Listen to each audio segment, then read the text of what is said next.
Social worker এই শব্দটার সঙ্গে সকলেই পরিচিত হলেও কজন সোশ্যাল ওয়ার্ক করতে আসেন? কারণ অনেকেরই ধারণা সোশ্যাল ওয়ার্ক করা মানে চ্যারিটি করা, সমাজের কাজ করতে গিয়ে মানুষের পাশে থাকতে গিয়ে নিজের কথা না ভাবা। কিন্তু বিষয়টা কিন্তু তা নাও হতে পারে। সেই কারণেই সোশ্যাল এন্টারপ্রেনারশিপ এই বিষয়টাও এখন বহুল প্রচলিত হয়ে উঠছে। সমাজের কাজ করে মানুষের পাশে থেকেও লাভবান হওয়া সম্ভব। আর কিভাবে হওয়া সম্ভব সেই বিষয়টা নিয়ে আজকে কথা বলবো আজকের আলোচনায়। সঙ্গে রয়েছেন former IAS mister Debashis Sen এবং সঙ্গে রয়েছেন সোশ্যাল এন্টারপ্রেনার অনিমেষ গোস্বামী। নমস্কার আপনাকেও, দ্য ওয়ালে অনেক স্বাগত আপনাদের দুজনকেই। যে প্রশ্নটা ভীষণ মাথায় আসে যে সোশ্যাল এন্টারপ্রেনার ব্যাপারটা আসলে কি, অনেকেই জানেন না বলে হয়তো এই দিকে এগোতে অনেকে ভয় পান। দেখুন, প্রথমে একটা জিনিস ঠিক করে নিই যে আমি সোশ্যাল এন্টারপ্রেনার নই, আমি হওয়ার চেষ্টা করছি, এইটুকুই মাত্র। আপনার প্রশ্নের উত্তর দিতে গেলে যেটা মাথায় রাখতে হবে সেটা হচ্ছে আমাদের সমাজে আমরা না খুব এনটাইটেলড সমাজ। আমরা আমাদের কি কি পাওয়ার অধিকার আছে সেইগুলো, আমাদের রাইট গুলো আমরা খুব ভালো বুঝি, আমরা আমাদের রেসপন্সিবিলিটিস গুলো বুঝি খুব কম। বিদেশে গিয়ে দেখবেন একদম যে দিন আনে দিন খায় সেও সোসাইটির জন্য কিছু করছে, কিন্তু আমাদের এখানে দেখবেন খুব কম লোক সোশ্যাল কাজে নিজেদেরকে নিযুক্ত করছে। কারণ আমাদের একটা ধারণা আছে যে সোশ্যাল ওয়ার্ক করবে সে ওই একটা খদ্দরের ছেঁড়া পাঞ্জাবি হাওয়াই চটি পরে সে খেতে পাবে না। সে শুধু সমাজের জন্য করবে এবং সমাজ শুধু তার ভুল ধরবে, থ্যাংক ইউটা পর্যন্ত বলবে না। এইটা আমরা ভুলে যাই যে সেই লোকটারও ফ্যামিলি আছে, তারও সন্তান আছে কিংবা হবে, যদি জুনিয়র হয় সেও হয়তো বিদেশে পড়তে যেতে চাইতে পারে, তো তারও একটা জীবন আছে। আমরা সেই জীবনটা যদি তার থেকে কেড়ে নিই তাহলে যারা প্রতিভাবান তারা কিন্তু এইখানে আসবেন। তো এর জন্য আগে আমাদের একটা ডেফিনিশন ছিল সোশ্যাল ওয়ার্কে, সেটা হচ্ছে চ্যারিটি বেসড। এখন কিন্তু সোশ্যাল ওয়ার্কের ডেফিনিশন বদলে গিয়ে হয়ে গেছে ডেভেলপমেন্ট বেসড, সোশ্যাল ডেভেলপ করার জন্য। এই জিনিসটা করতে গেলে যেই এন্টারপ্রেনারদের আসতে হবে তারা কিন্তু প্রফিট করবে, সেটা আমাদের ধরে নিতে হবে। আমাদের কি উপকার হচ্ছে সেইটাতে আমাদের কনসেন্ট্রেট করতে হবে, তারা প্রফিট করছে কি করছে না সেটা মুখ্য নয়। আচ্ছা, অবভিয়াসলি একটু পরে আসবো যে প্রফিট মানে কতখানি প্রফিট করবে সেইটা একটা বিচার্য বিষয়, কিন্তু ইন আ নাটশেল এটাই হচ্ছে সোশ্যাল এন্টারপ্রেনারশিপ, যে সোসাইটির ভালো করবে কিন্তু সাথে প্রফিটও করবে। কিভাবে সেটা সম্ভব? কেন, ধরুন আমি একটা ছোট্ট উদাহরণ দিচ্ছি। আমার একজন ডাক্তার বন্ধু আছেন, তিনি একটা হসপিটালে, বেচারা ওনাকে শেষমেশ ছেড়ে দিতে হয়েছে হসপিটালে, উনি অ্যাপেন্ডিসাইটোমি করতে 8,000 টাকা নিতেন, যেখানে ওই হসপিটালে অন্য সার্জনরা 25,000 নিত। এর জন্য পলিটিক্স করে আজকে আর সেই হসপিটালে সে নেই, কিন্তু সে কিন্তু এটাকে, তার একটা ভালো বাড়ি আছে, তার সন্তানরা বিদেশে পড়ছে এবং 8,000 টাকায় অ্যাপেন্ডিসাইটোমি করছে। তো সে কিন্তু তার জীবনের কোনো কিছু খামতি রাখেনি, হ্যাঁ, কিন্তু লোককে কম প্রাইসে দিতে পারছে। এটা কি সোশ্যাল ওয়ার্ক নয়? ঠিক। তাহলে সে বিনামূল্যেই করলে তাকে সোশ্যাল ওয়ার্ক ধরবো, আর না হলেই 25,000 টাকা দিয়ে আমি প্রাইভেটে করাবো, এর মধ্যে একটা জায়গা থাকে যেখানে কেউ লুজ করছে না, সোসাইটিও বেনিফিট করছে, আর যে সোসাইটির জন্য কাজটা করছে তারও বাড়ির হাঁড়িটা চলছে। আচ্ছা, কিন্তু এই কম্পিটিশনের মার্কেটে যেখানে বাকিরা অনেক বেশি প্রফিট করছে, সেখানে যে সোশ্যাল ওয়ার্ক করছে তার ঘরে মানে যাই বেনিফিট আসছে না কেন, যাই প্রফিট আসছে না কেন, সেটা কি মানে একটা কোথাও কম্পিটিশন হয়ে দাঁড়াচ্ছে না? আমি এটা স্যারকে বলবো, কিন্তু তার আগে আমি বলে দিই, আমরা না প্রফিটটার সাথে একটা মানে আন্ডারলাইন চুরি চুরি ভাব দেখাই। এটা হয় কারণ আমরা রাইট প্রাইসিংটা করি না। Right pricing is the main thing. ওই 8,000 টাকাটা ছিল রাইট প্রাইসিং, 25টা বেশি নেওয়া হচ্ছিল। তো রাইট প্রাইসিং যদি করে তাহলে সে নয় করুক একটু প্রফিট। তাহলে তো আচ্ছা, মেধা মানুষের কি আসবে। তাহলে একটু ধারণা হবে যে এটার দামটা বেশি, এটার দামটা কম? আমি এই শুধুমাত্র এই অপারেশনটার কথা বলছি না, আমি সব মিলিয়ে বলছি, যেটার ক্ষেত্রে কস্টিংটা বেশি পড়ছে, এটার ক্ষেত্রে কস্টিংটা কম পড়ছে, সুতরাং এটার মানটা হয়তো ভালো। আপনি ওই পয়সা দিয়ে মানে তুলনা করেন, তাহলে আপনি আপনার ঠিক সোশ্যাল বা আপনি উচ্চবিত্ত। আচ্ছা, যদি আপনি আপনার সত্যি দরকার পড়ে অপারেশনটার এবং আপনার পকেটে পয়সা যদি না থাকে, তাহলে আপনি ডাক্তারকে দেখবেন, পয়সাটা দেখবেন না। কয়েকজন অবশ্য সোসাইটিতে বলতে চায় আমি এত টাকা দিয়ে করিয়েছি, তারা উচ্চবিত্ত, তাদের ঠিক সোশ্যাল হেল্পটা অতখানি দরকার। দরকার নেই। ঠিক। আমি দেবাশিস বাবুর কাছে আসবো। দাদা, এই যে এখনকার জেনারেশন যারা বিভিন্ন রকমের প্রফেশন নিয়ে ভাবছে, তাদের কেরিয়ার নিয়ে ভাবছে, তাদের বাবা মারাও চিন্তিত, কিন্তু অনেকের মধ্যেই কিন্তু সেই ব্যাপারটা রয়েছে যে সোশ্যাল ওয়ার্ক করতে চাই, মানুষের জন্য কিছু করতে চাই, কিন্তু সেখান থেকে আদৌ মানে কেরিয়ার সেট হবে কিনা, আদৌ নিজের ঘরে প্রফিট আসবে কিনা, সেই ভয়ে কিন্তু এই বিষয়টাকে ছেড়ে আবার অন্যান্য কেরিয়ারে যেতে চাইছে। তাদের জন্য আপনি কি বলবেন, কেন তারা আসতে চায় না, বা আসলে কিভাবে তারা কেরিয়ারকে গোছাবে? আমি একদম এটা বিশ্বাস করি না। প্রচুর ছেলে মেয়ে আসছেন এবং আমি এমন অর্গানাইজেশনের নাম জানি যারা রীতিমতো ট্রেনিং দেয় কি করে স্টার্ট আপদের এই সোশ্যাল কজেসের দিকে নিয়ে যাওয়া যায়, এবং তারা খুব ভালো করছেন। আমি অন্তত 3টি প্র্যাকটিক্যাল উদাহরণ যেটা আমি দেখেছি যখন আমি হিটকোতে এবং নিউ টাউনে ছিলাম। 1 নম্বর হচ্ছে যারা স্টার্ট আপ সংস্থা কি ভয়ঙ্কর কাজ করছে আজকাল, যে আমরা বিভিন্ন জায়গায় গিফট দিই, ইনডোর প্লান্ট লাগাই, ল্যান্ডস্কেপিং করি, এর মধ্যে দিয়ে কিন্তু পরিবেশের একটা উন্নয়ন হচ্ছে কার্বনের ব্যাপারে। সে কিন্তু সম্পূর্ণভাবে স্বয়ং নির্ভর শুধু নয়, ভালোই প্রফিট করছে এবং মার্কেট প্রাইসেই ওকে বিক্রি করতে হচ্ছে, এরকম কোনো ব্যাপার নেই। এবং আমি নামও জানি কিন্তু বলবো না এখানে, হয়তো অনুমতি না নিয়ে বলা হবে না। He is doing very well. Just plant বিভিন্নভাবে তৈরি করে মধ্যবিত্তর ঘরে সাজানোর যে প্রবৃত্তিটা আছে সেটাও সাপ্লাই করে। আর শেষ কথা বলবো, উদাহরণ, তারপর আমি অন্য পয়েন্টে যাচ্ছি। শেষ কথাটা বলবো যে সমস্ত বড় বড় প্রজেক্টে, রিয়েল এস্টেট প্রজেক্ট কি আপনি চলে যান আইটিসি হোটেলে বা কোথাও, সব জায়গায় ল্যান্ডস্কেপিং এর জন্য একটা বড় একটা বাজেট থাকে। এই ল্যান্ডস্কেপিংটাও কিন্তু গ্রিনিং এবং কার্বন এমিশনের ব্যাপারে।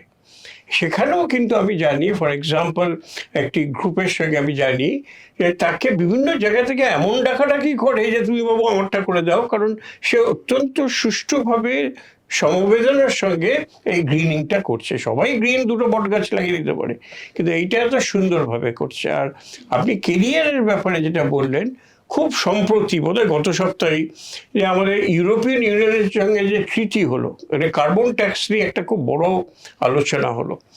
এখনো ওরা ছাড়েনি, সেটা অন্য কথা, কিন্তু উল্লেখযোগ্যভাবে তারা বলছে যে ভারতীয় গ্রিন অডিটর তাদেরকে রেকগনাইজ করা হবে। তার মানে ইন্টারন্যাশনাল ট্রেডে একটা বিশাল একটা কার্বন ট্যাক্স অডিটের একটা কেরিয়ার কিন্তু খুলে যাচ্ছে। যারা চট করে শিখে নিয়ে নামতে পারবেন তারা প্রচুর উপরে উঠবেন। এক্সিডিংলি ইন্টারন্যাশনালি অ্যাক্লেমড কেরিয়ার চয়েস, এরকম বহু বহু জিনিস কিন্তু এখন চলে আসে। কিন্তু নতুন জেনারেশনকে এই বিষয়ে ইন্টারেস্টেড করা যায় আর কিভাবে? দেখুন, এন্টারপ্রেনারশিপের মধ্যে একটাই আছে যে খুঁজে নিতে হবে। কেউ হোটেল বানাচ্ছে, 1 কিলো বিরিয়ানি করছে, কেউ একটা টিভি শো করছে, কেউ গাছ লাগাচ্ছে।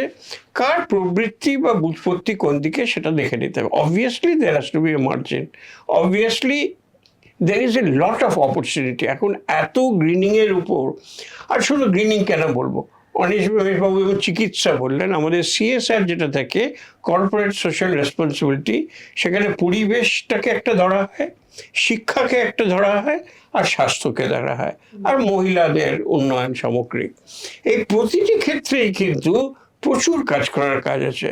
আজকালকার দিনে স্কুল করলে, ইংরেজি মিডিয়াম স্কুল করলে তো ক্ষতি করার কোনো সম্ভাবনাই নেই, একটা জায়গা পেলেই হলো। আমি এইট করতে থাকতে কত মানুষ এসে রিকোয়েস্ট করেছে একটা জমি দিন, একটা ইংরেজি স্কুল খুলবো। তো তাতে মানুষের উপকার হচ্ছে, তারা উঠছে, তারা যতটুকু পে করতে পারে ততটুকুই পে করবে, কিন্তু it's an absolutely viable business model. ঠিক। দেখুন, আমি এখানে একটা শুধু অ্যাড করছি যে আমাদের একটা এনজিও মডেল আগে থেকেই আছে, কিন্তু আচ্ছা যেখানে লোকজন শুধু সোশ্যাল ওয়ার্কই করে কিন্তু কোনো প্রফিট করে না। আচ্ছা। তারা গ্রান্টের উপরে চলে। সোশ্যাল এন্টারপ্রাইজের সাথে এনজিও ডিফারেন্সটা হচ্ছে সোশ্যাল এন্টারপ্রাইজ নিজের রেভিনিউ জেনারেট করছে, এর জন্য সে একটা প্রফেশনাল ব্যবসার মতন জিনিসটা চালাচ্ছে, এবং জিনিসটা সে যেখান থেকে ইনভেস্টমেন্ট পাক যাই পাক, দোজ আর নট গ্রান্টস। আচ্ছা। ওইগুলো একটা ব্যবসার মতন চলছে। যেমন স্কুল একটা বড় উদাহরণ, সেটা স্কুল একটা পুরোপুরি সেকশন 8 কোম্পানি যদি হয়, সে শিক্ষা দিচ্ছে কিন্তু সে কিন্তু পয়সাও নিচ্ছে তার সাথে, প্রাইভেট স্কুলগুলো। তো সেই জিনিসটা হচ্ছে সোশ্যাল এন্টারপ্রেনারশিপ। সেই জায়গাটাতে এই সোশ্যাল এন্টারপ্রাইজ গুলো এইগুলো যত বেশি উঠবে, কারণ গ্রান্ট দেওয়ার ক্ষমতা আজকের বাজারে আস্তে আস্তে কমে যাচ্ছে। স্যার তো বুঝবেন। আমি একটু আপনার কথায় সংযোজন করব, বিরোধিতা না, সংযোজনটা হচ্ছে এখানে কিন্তু একটা গ্রেডেশনের ব্যাপার চলে আসে, ব্ল্যাক গ্রে টু হোয়াইট। আপনি ওটা একটু আগে ছুঁয়ে গেছেন। স্কুলের ফি, ওখানে লক্ষ লক্ষ টাকা টিউশন ফি না হয়, সেখানে যে পড়াচ্ছে তাকে কি সোশ্যাল এন্টারপ্রেনার পড়া যাবে? উচ্চবিত্তদের উচ্চ টাকায় পড়াচ্ছে, এর মধ্যে সোশ্যাল উন্নতিটা কোথায় হলো? তাহলে একদম বিনা পয়সায় গভর্নমেন্ট বিনা পয়সার প্রাইমারি এডুকেশন দিচ্ছে, কমপ্লিটলি ফ্রি, কমপ্লিটলি সোশ্যাল, যাতে এন্টারপ্রেনারশিপ রইল না, ট্যাক্স বাজেট থেকে শিক্ষকের মাইনে দেওয়া হচ্ছে।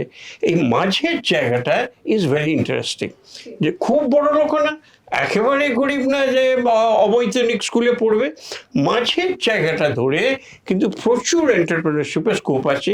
কি শিক্ষায়, কি পরিবেশে, কি স্বাস্থ্যে, কি নারী শিক্ষায়, কি ব্যবসা শেখানোর ক্ষেত্রে, কি আইটিতে, কি আর্টিফিশিয়াল ইন্টেলিজেন্সে, কি ডিজাইনে, কি মার্কেটিংয়ে, সব জায়গায় মানুষেরও ভালো করব, আমারও উন্নতি করব। এটা কিন্তু ওই মিডল রিজনটাকে একটু দেখতে হবে। রাইট প্রাইসিংটা হচ্ছে মেন, যেটা আমার মনে হয় স্যার বলার চেষ্টা করছেন, যে একদম মানে প্রফিটিয়ারিং এমন হবে না। ইনফ্যাক্ট আমি এটা এমনিতে আমার যখন আমাকে ডাকে আমি বলি যে এই সোশ্যাল এন্টারপ্রাইজ ব্যাপারটাই না একটা ব্লাফ। যদিও আমি ওটা নিয়ে কথা বলছি, কিন্তু আমার মতে এটা ব্লাফ, কারণ প্রত্যেকটা এন্টারপ্রাইজেরই একটা সোশ্যাল রেসপন্সিবিলিটি আছে। এখন হয়েছে কি, সমাজে যারা বেশি বড় এন্টারপ্রাইজ হয়ে গেছে তারা করেছে কি, তারা বলেছে আমরা প্রফিট করব, আর তোমাদের একটা গাল ভরা নাম দিয়ে দিলাম সোশ্যাল এন্টারপ্রাইজ, তোমরা সোশ্যাল কাজ করো, কম প্রফিট করো। সেটা কিন্তু হওয়ার কথা নয়, সবারই প্রত্যেকেরই সেটা, সেই রেসপন্সিবিলিটি প্রত্যেকেরই রয়েছে।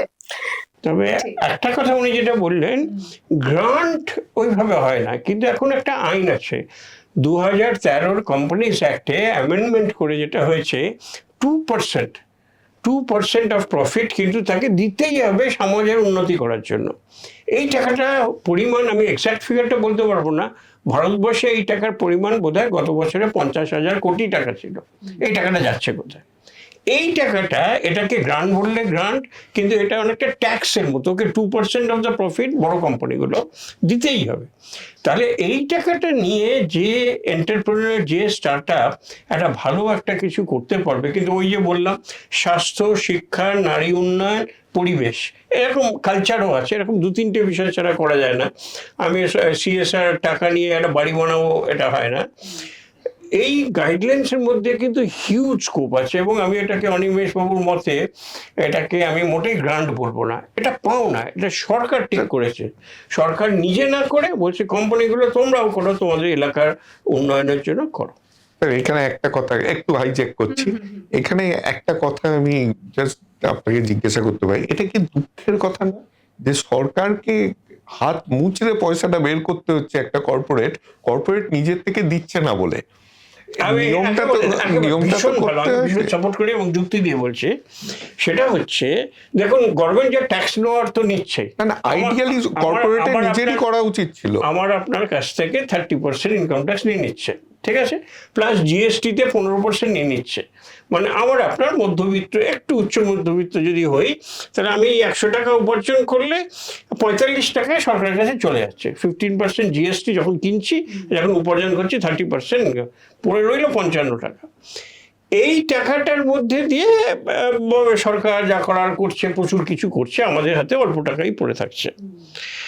এবার উনি যে প্রশ্নটা করছেন যে কোম্পানিগুলো নিজের থেকে কেন করছে না, companies are made for profit. প্রত্যেকটা বোর্ড অফ ডিরেক্টরের একটাই কথা হচ্ছে যে কি করে শেয়ার হোল্ডারের শেয়ারটা বাড়ানো যায়, সুতরাং এটা করা যায় না। কিন্তু সিএসআর যে 2% দিল, আমি একমত যে এটাকে আরো অ্যাডিশনাল 2% ট্যাক্স বাড়িয়ে দিতে পারতো, তাহলে ওই 35-এর জায়গায় 37% দিত। কিন্তু তাহলে কি হতো, পুরোটাই একটা জেনারেল পুলে চলে যেত, হয়তো সেটা মিলিটারি কস্টে চলে গেল বা কোথায় চলে গেল। তোমার এলাকার গরিব মানুষের উন্নয়নের জন্য তোমাকে এটা করতেই হবে। সুতরাং আমার মনে হয় এটার মধ্যে একটা ইনোভেটিভনেস আছে এবং ভালো আছে। সেই সঙ্গে সেই মানসিকতাটাও থাকা কিন্তু জরুরি। ধন্যবাদ আপনাদের দুজনকেই, খুব ভালো লাগলো আজকের এই পডকাস্ট সেশন। সুতরাং সোশ্যাল ওয়ার্ক করা মানে কিন্তু চ্যারিটি নয়, সোশ্যাল ওয়ার্ক করেও নিজের ঘরে লাভের অংশটুকু আনা সম্ভব। শুধু মাথায় রাখতে হবে দাম নির্ধারণ, মূল্য নির্ধারণ। যদি এই বিষয়টা মাথায় রাখা যায় তাহলে কিন্তু এই কাজ অনেক বেশি সহজ হয়। আজকের এই গোটা পডকাস্ট সেশনে যা যা নিয়ে আলোচনা হলো সেটা আমাদের দর্শকদের সত্যি উপকৃত করবে, এবং বিশেষ করে উপকৃত করবে নতুন জেনারেশনকে, যারা আগামী দিনে কেরিয়ার বাঁচতে চাইছেন এবং সোশ্যাল ওয়ার্ককে সঙ্গী করতে চাইছেন, সোশ্যাল ওয়ার্ক করতে চাইছেন, মানুষের কাজ করতে চাইছেন। তাদের জন্য আরো বেশি করে এই ভিডিও উপকার দেবে বলেই মনে হয়। আপনারাও সঙ্গে থাকুন, দেখতে থাকুন দ্য ওয়াল, কারণ খবর এখন এখানেই।